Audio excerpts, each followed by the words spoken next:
Les légions des tombes.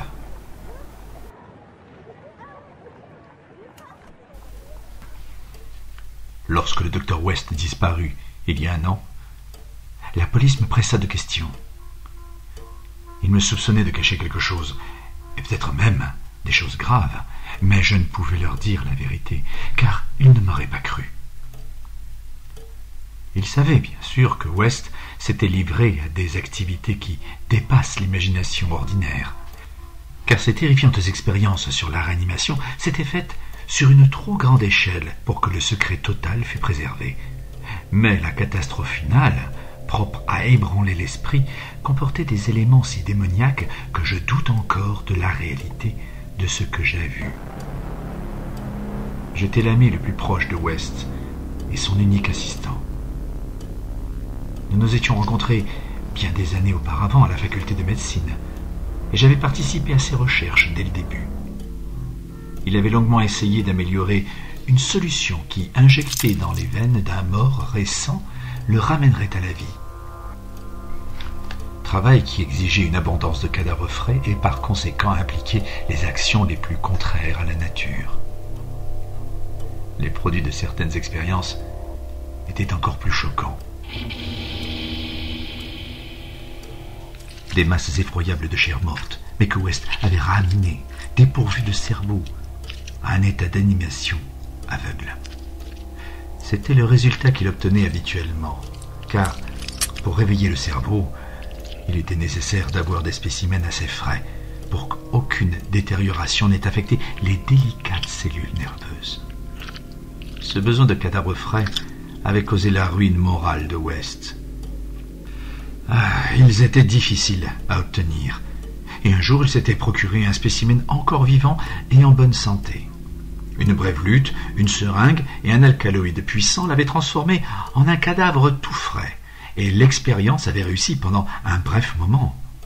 Mais West en était ressorti avec une âme insensible et durcie, et un regard froid qui parfois observait avec une sorte d'estimation hideuse les hommes dont le cerveau était particulièrement sensible et le corps particulièrement vigoureux. Vers la fin, j'eus à mon tour peur de lui, car il se mit à me regarder de cette façon. Les gens ne semblaient pas remarquer son regard, mais ils notaient ma frayeur, et après sa disparition, ils se livrèrent aux soupçons les plus absurdes. En réalité, West avait plus peur que moi. Ses recherches abominables le contraignaient à une vie de dissimulation, hantée d'ombres menaçantes. D'une part, il avait peur de la police, mais quelquefois aussi, sa nervosité était plus profonde et plus vague. Elle se rapportait à certaines choses indescriptibles, dans lesquelles il avait injecté une vie morbide et qu'il n'avait pas vu disparaître ensuite. Il mettait habituellement fin à ses expériences avec un revolver, mais à plusieurs reprises, il n'avait pas été assez rapide. Il y eut ce premier spécimen, sur la tombe duquel on découvrit des traces de griffes. Il y eut aussi le corps de ce professeur qui avait perpétré des actes de cannibalisme avant d'être capturé et d'être jeté non identifié dans une cellule d'asile où il se frappa la tête contre les murs pendant 16 ans.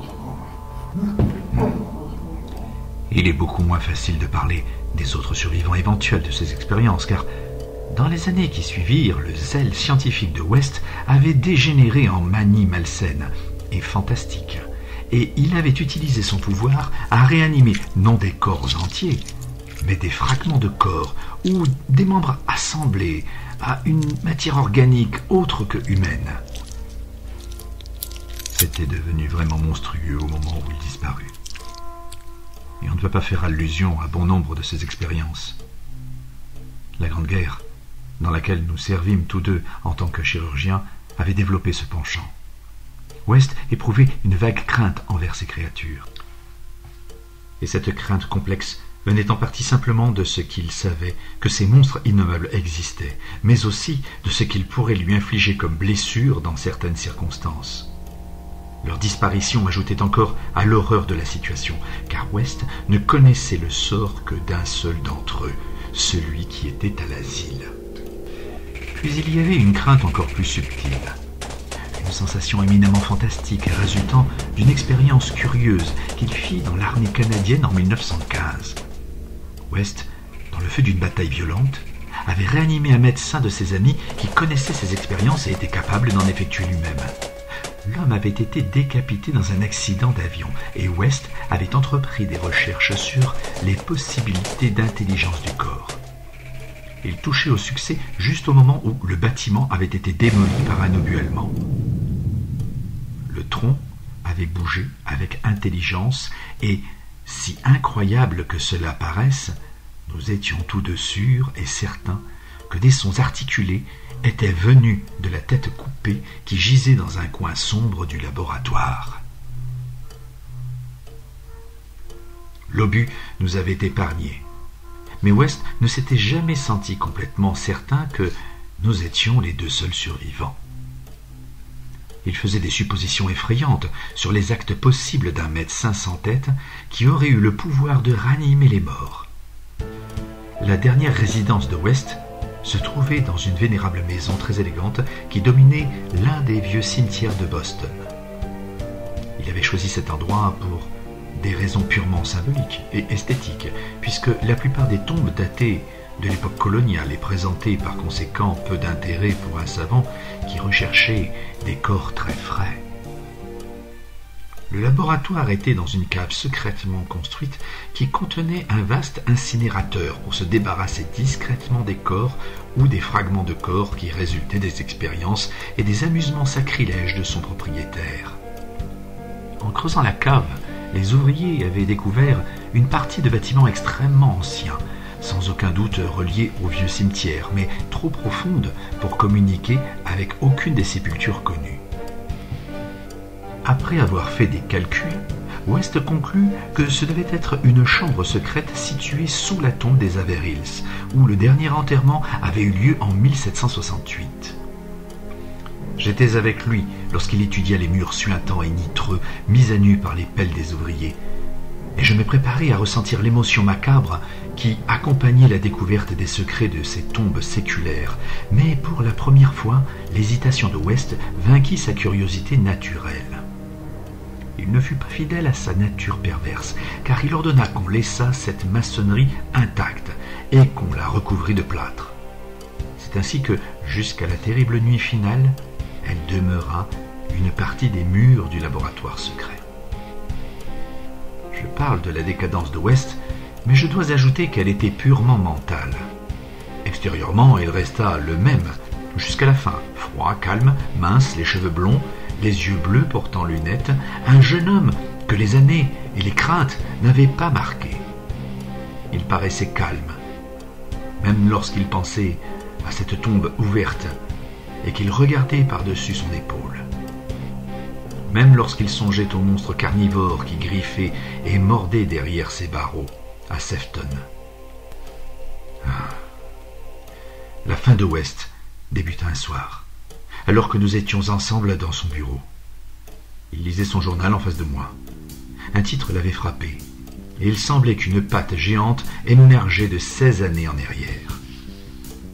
Quelque chose d'effroyable, d'incroyable, s'était produit à l'asile, à 50 kilomètres de là. Au petit matin, un groupe d'hommes avait pénétré silencieusement dans l'hôpital et leur chef avait réveillé les surveillants.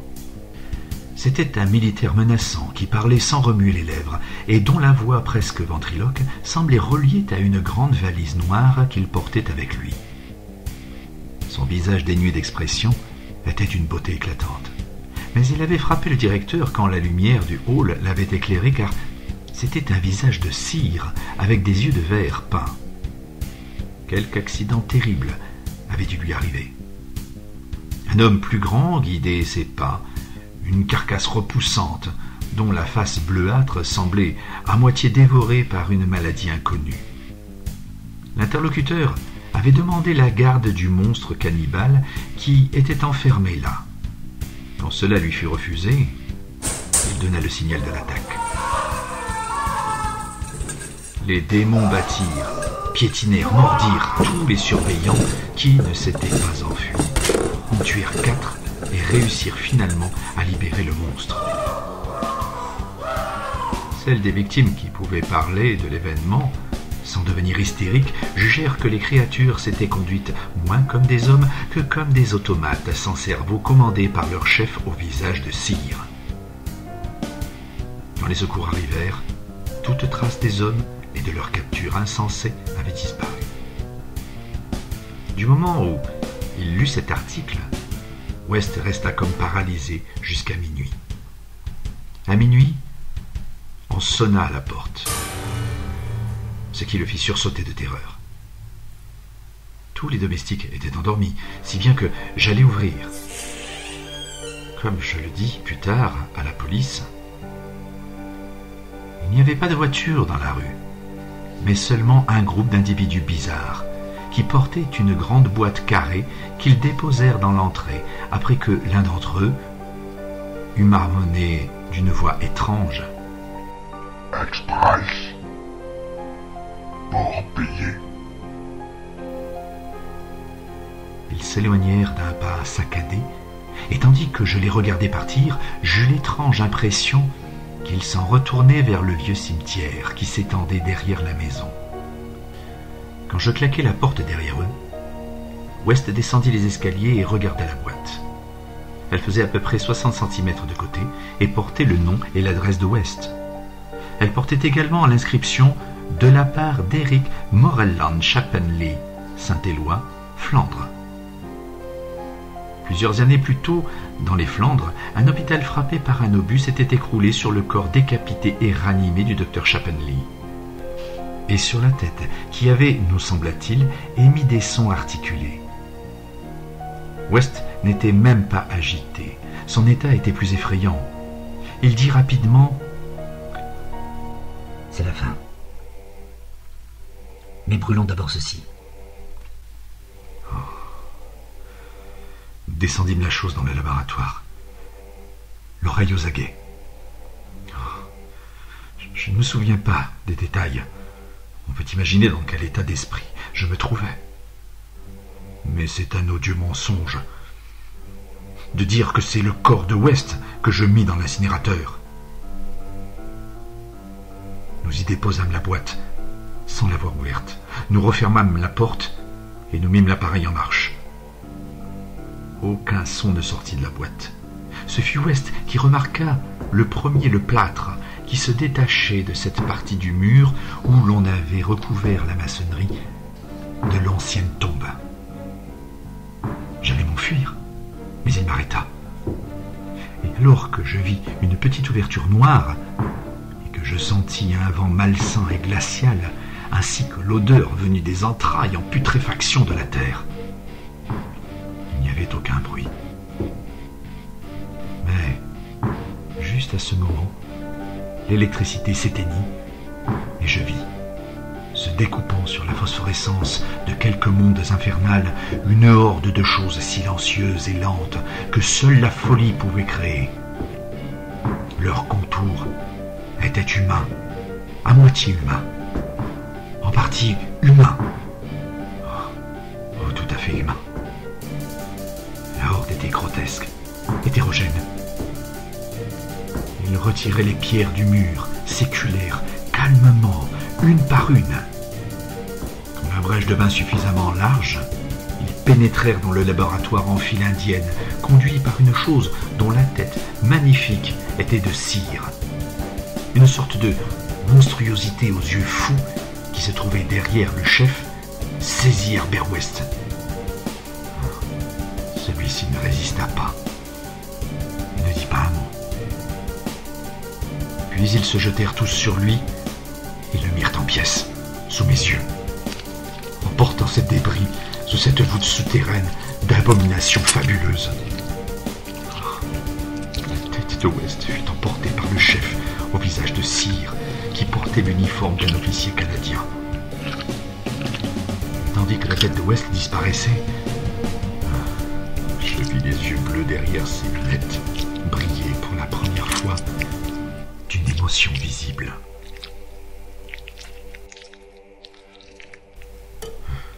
Les domestiques me trouvèrent sans connaissance le matin suivant. West avait disparu. L'incinérateur ne contenait que des cendres non identifiables. Les détectives m'ont interrogé, mais que puis-je dire?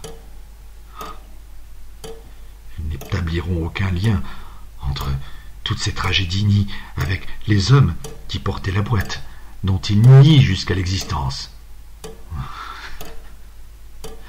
Je leur ai parlé du souterrain. Ils m'ont montré en riant le plâtre intact du mur. Alors je me suis tu. Ils supposent que je suis fou ou meurtrier. Et je suis probablement fou. Mais je ne serais pas fou si ces maudites légions des tombes n'avaient pas été aussi silencieuses.